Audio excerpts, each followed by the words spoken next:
take questions after. Yeah, before I even start, I kind of saw the news this morning on Mike Leach.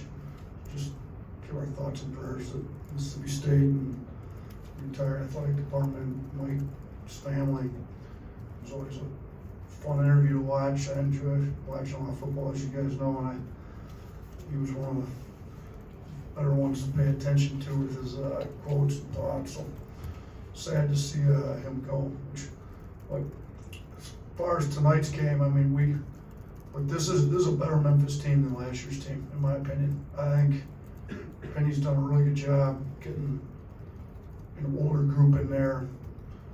They're veterans. I mean, you see how many seniors they played. At one point there in the second half, for a while, we had 4 freshmen on the floor.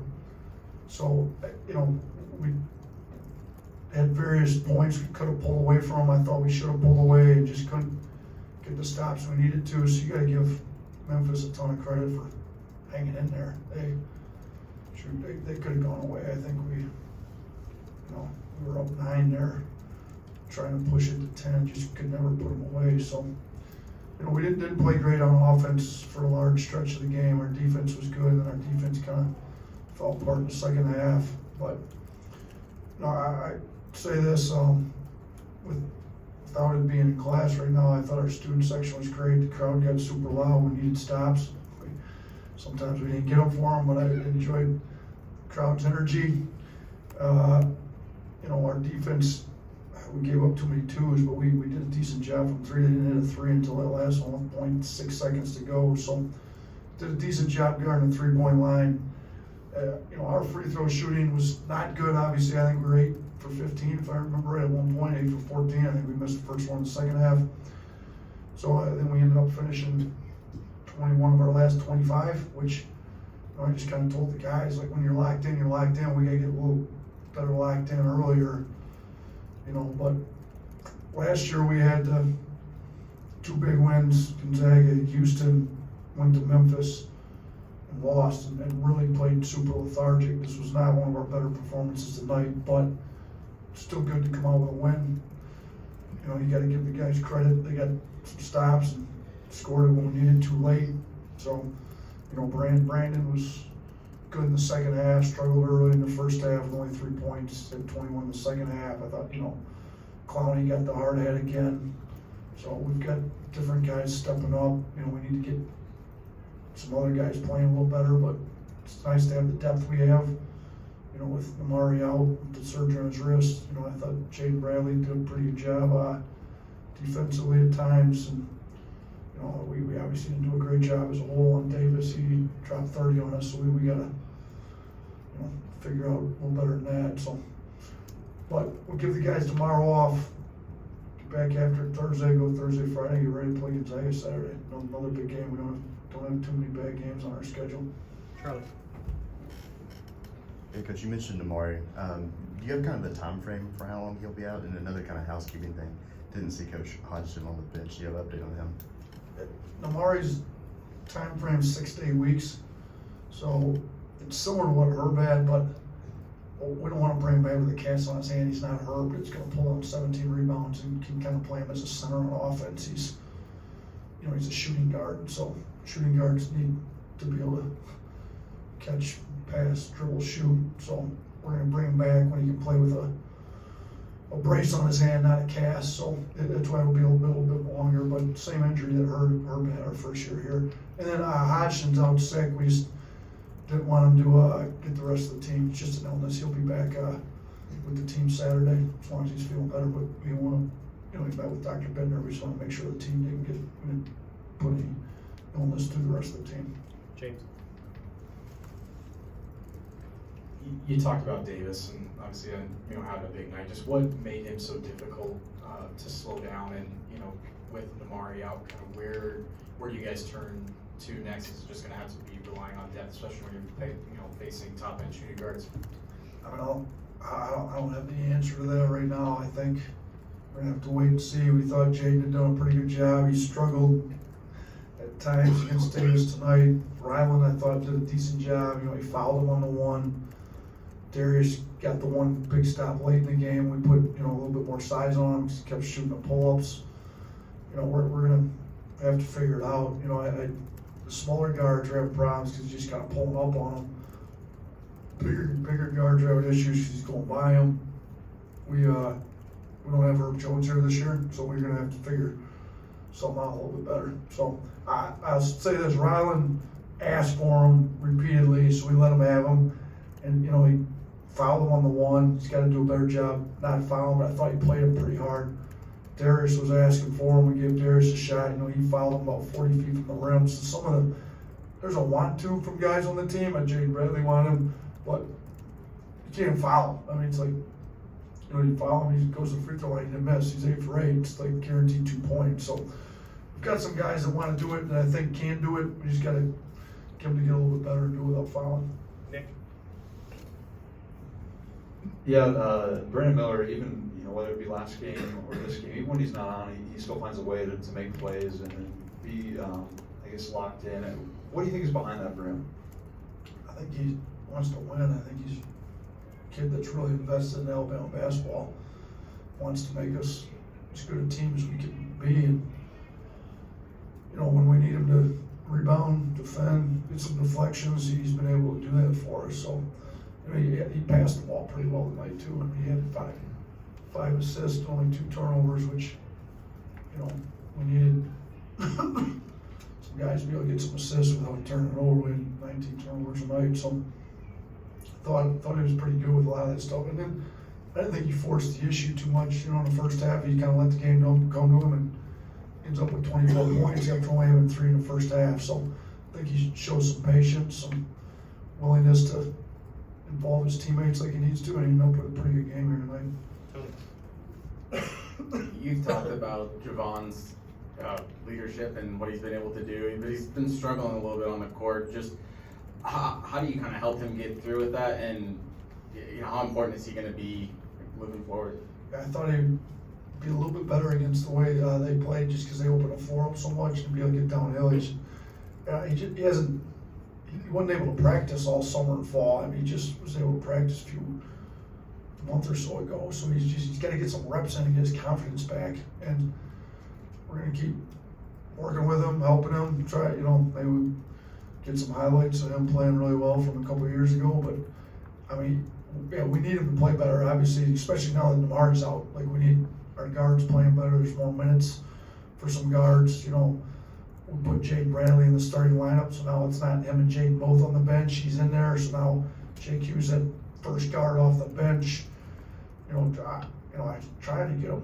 He actually ended up playing more minutes than Jaden did as a starter. But yeah, I agree. He struggled a little bit. He knows he's struggling. We got to get him going. So yeah. Is he trying too hard? Do you think sometimes is there like a moment like where he almost wants it too much? Maybe on offense, maybe he's pressing a little bit, but me and him had a good talk this afternoon. He knows we've got maybe the most talented offensive team around him that he's ever played with. He made a statement to me, so he knows he's got shooters, and he can get. He doesn't. From what I've heard from him, I don't think he feels the pressure like he did last year. So I think he's just got to get his confidence back. He's got to need him to have one really good game here and get him rolling again. Right. Coach, when the rankings came in earlier this week, when you guys have the top 5 on your name, do you see, and we covered with the football team, they say you get your best bet every time with the team that plays you. You got Gonzaga coming up. Are you seeing that with your team, the pressure of every team's going to give them your best shot to try to upset you now, like you guys just did Saturday?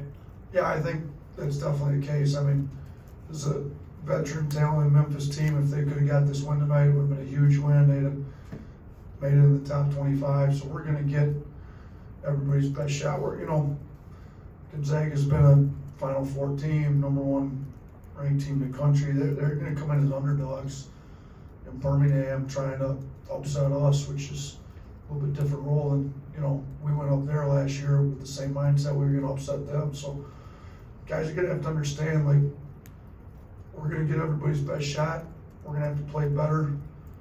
We got Memphis is a good team, and Gonzaga's a good team. We didn't put too many cupcakes on the schedule for a reason. Our guys are answering the bell. So, with the schedule we've had to be 9-1 right now, says a lot about the group of kids we got, because the only loss we have is to UConn. And I looked at KenPom this morning. UConn was #1 in the country on with the analytics, so they're a really good team. That's our only loss. So our guys have answered the challenge. Tonight was not one of our better nights, but we were good enough to beat a really good Memphis team when we weren't playing at our best. So yeah, I mean, you're right. I think we're getting everybody's best shot. We're at least going to get a great effort out of all of our opponents to try to beat us.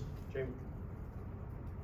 Hey Coach, I talked to Chris Stewart before the game, and he's been covering Alabama basketball for 21 seasons. And one thing that he said about this team is that it is a truly special team compared to any other team he's covered.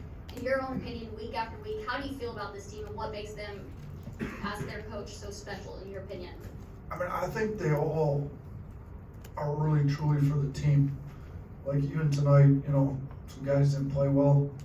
They're upset they didn't play well, but it's more they're upset because they let their team down, not they're upset because their individual numbers weren't great. I mean, like Quinterly didn't play great. He knows it. He's down on himself a little bit. Didn't play great at Houston. He's great. I mean, he's happy the team won. Knows he needs to play better to help the team, but he's not mad about personal numbers. I just think we've got a group of kids that pulls for each other, that challenges each other. Noah Gurley played a pretty good game tonight. Wasn't in the second half. We kind of went with, Noah's more of a 4. At the 5 we went with Charles and Noah Clowney, and they were small, so we went small with Brandon at the 4, and he didn't play. Maybe he had a good game, didn't play as much maybe in the second half as he wanted, and he just kept coaching the guys every time out, whether even though he wasn't in. Just we got to get there. I mean, he was really invested. So we saw that a lot with year 2 when we won the SEC regular season tournament. Alex Reese, Herb Jones, just keep them in, coach. They're playing great. Like we got a lot of that going on this team. So, and we're deep, and we got some talent, and we've got a good mix of veteran guys, freshmen. So, the guys get along. I think they like each other as far as I can tell, which is it's a good thing. They want each other to do well. 2 more, Mason. You kind of touched on it earlier, but Darius Mouse has played the most he's played all season. Just what did you see from him today? And do you think he's one of the players that would be directly affected minutes-wise with Amari's injury? We got a lot of guys that are going to get a chance to play more minutes with Amari out. Darius one of them. I think Darius has kind of stayed locked in. He's got some length, athleticism. We needed somebody a little longer to guard.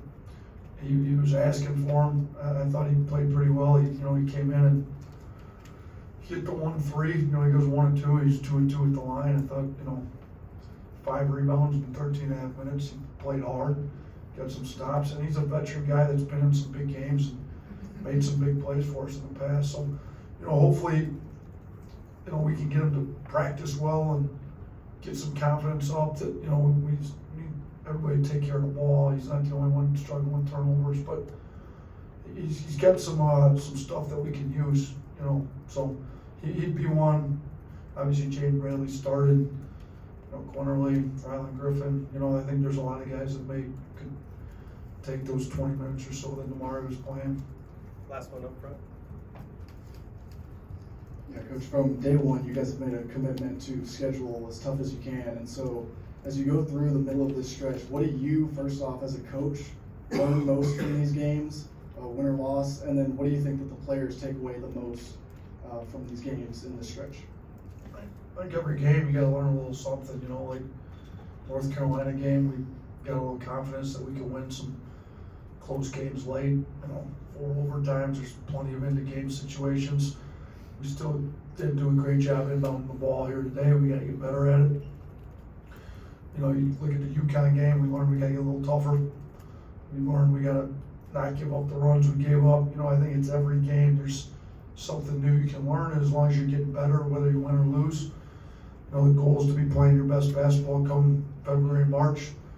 And to me, playing bad teams, if this was a 200-plus ranked team in the country, you could play like we played and win by 30 and everybody thinks they're great. Well, our guys know that they didn't play very well because Memphis exposed them. We got a lot of stuff we got to get better at before we play Gonzaga.